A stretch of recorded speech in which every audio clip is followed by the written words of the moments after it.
नमस्कार, जय श्री कृष्ण। असो लव ज्ञान यूट्यूब चैनल में आप सभी का स्वागत है।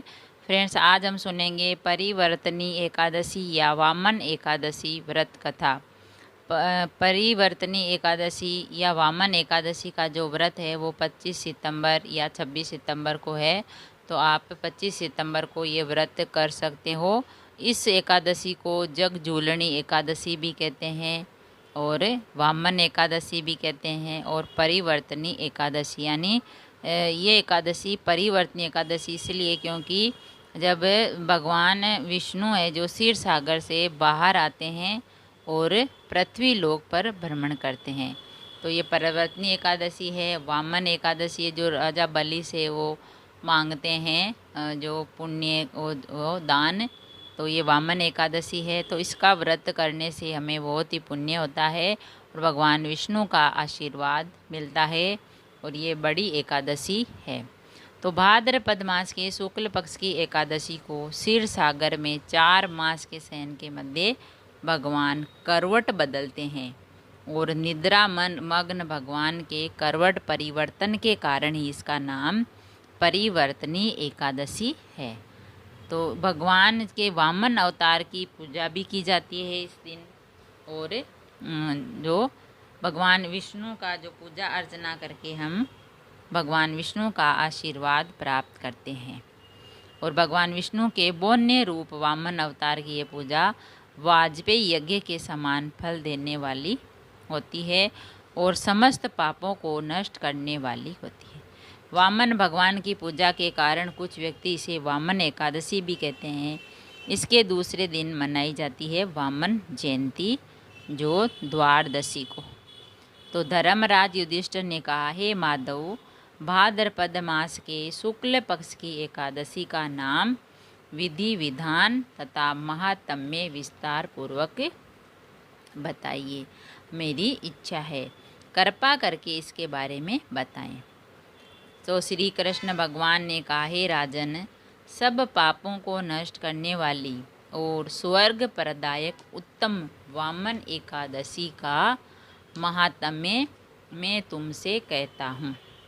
ध्यान पूर्वक सुनो। यह एकादशी जयंती एकादशी भी कहलाती है। इसका व्रत करने से वाजपेयी यज्ञ का फल प्राप्त होता है। पापियों के पाप नाश करने के लिए इसे बढ़कर अन्य कोई उपाय नहीं है। जो मनुष्य इस एकादशी के दिन मेरे वामन रूप की पूजा करता है वह तीनों लोकों की पूजा कर लेता है। मोक्ष की इच्छा रखने वाले मनुष्य इस व्रत को अवश्य करें। जो कमल नयन भगवान का कमल से पूजन करते हैं वह अवश्य भगवान के समीप जाते हैं।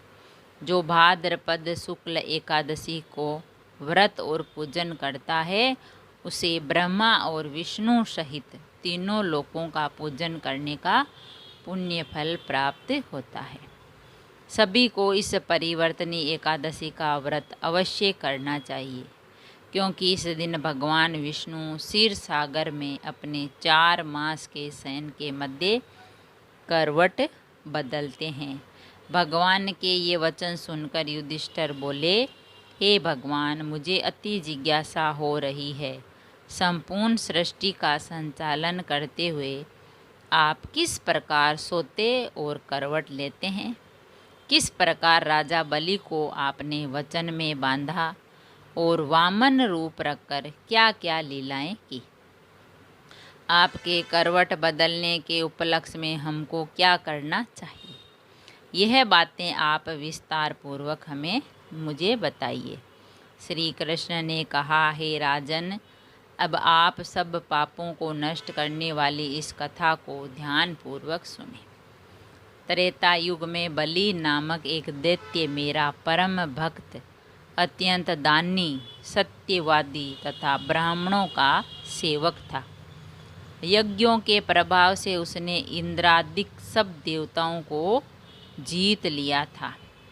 अब तो उसने देवलोक पर अपना अधिकार जमा कर सभी देवताओं को स्वर्ग से भगा दिया और संपूर्ण लोकों का स्वामी बन गया राजा बलि। आकाश, पाताल और पृथ्वी तीनों लोकों को उसके अधीन हो गए। तब देवर्षियों सहित इंद्रियां, सब देवता भगवान के पास जाकर उनका पूजन और स्तुति करने लगे। उन्होंने राजा बलि के अत्याचारों से मुक्ति दिलाने के लिए भगवान से प्रार्थना की। भगवान ने वामन रूप धारण कर अवतार लिया और राजा बलि से 3 पग भूमि मांगी और फिर अपने तेजस्वी रूप से राजा बलि को पाताल लोक में भेज दिया। यह वार्ता सुनकर राजा युधिष्ठिर ने पूछा, हे जनार्दन, आपने वामन रूप धारण करके उस महाबली दैत्य को किस प्रकार जीता? श्री कृष्ण भगवान बोले, मैंने वामन रूप धरकर बलि से 3 पग भूमि की याचना करते हुए कहा कि मुझको 3 पग भूमि दे दो, इससे तुम्हें 3 लोक के दान का पुण्य प्राप्त होगा।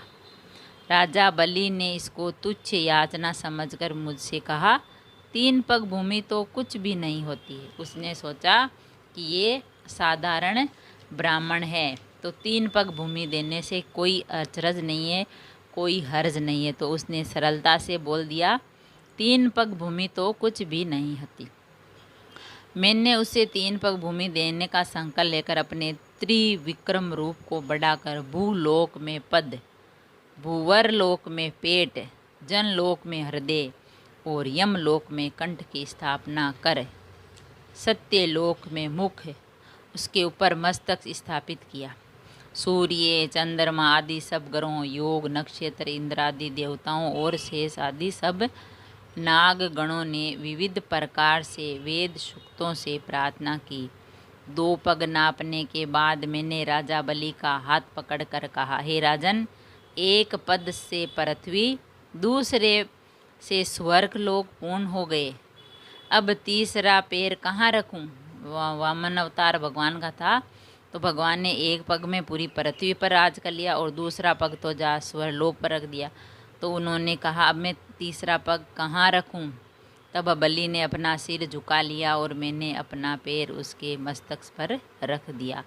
बलि ने कहा, लो मेरे शीश पर आप अपना तीसरा पैर रखिए। इससे मेरा वह भक्त पाताल को चला गया। जब भगवान ने वामन अवतार ने बलि के सर पर तीसरा पैर रखा तो वो जो बलि था वो पाताल लोक चला गया। उसकी विनती और नम्रता को देखकर मैंने कहा, हे बलि, मैं सदैव तुम्हारे निकट ही रहूँगा। विरोचन के पुत्र बलि के कहने पर वहाँ पर भाद्रपद शुक्ला परिवर्तनी एकादशी के दिन बलि के आश्रम में मेरी मूर्ति स्थापित हुई और दूसरी क्षीर सागर में शेषनाग की पीठ पर हुई।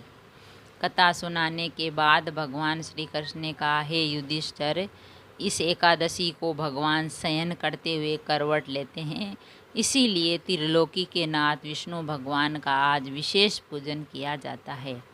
उनके निमित्त तांबा, चांदी, चावल और दही का दान उचित है। रात्रि को जागरण अवश्य करना चाहिए। जो इस प्रकार व्रत करते हैं वे सब पापों से मुक्त होकर स्वर्ग लोक को जाते हैं। उनका चंद्रमा के समान निर्मल यश संसार में फैलता है। जो पापों को नष्ट करने वाली इस कथा को पढ़ते अथवा सुनते हैं वह उनको भी 1000 अश्वमेघ यज्ञ का फल मिलता है। तो फ्रेंड्स, हमने सुनी जो ये परिवर्तनी एकादशी व्रत की कथा, जो वामन एकादशी भी कहते हैं, और भगवान जो विष्णु ने वामन अवतार लिया और फिर वो अपना रूप बड़ा किया और उस बलि से सारा राज्य ले लिया और उसको पाताल लोक में भेज दिया। तो इस दिन भगवान विष्णु है जो क्षीर सागर में करवट बदलते हैं 4 महीने के शयन के बाद। तो ये एकादशी जो परिवर्तनी एकादशी है, जगजूलनी एकादशी भी कहते हैं इसको, और इसकी कथा सुनने से बहुत ही पुण्य की प्राप्ति होती है और व्रत करने से, दान पुण्य करने से तो हमें हमारी मनोकामना पूरी होती है और सुख समृद्धि का जो आशीर्वाद है वो मिलता है। अगर कहानी पसंद आई तो लाइक और शेयर ज़रूर करें। ऐसी ही कहानी और कथा सुनने के लिए, जानने के लिए चैनल को सब्सक्राइब करें। थैंक यू, धन्यवाद।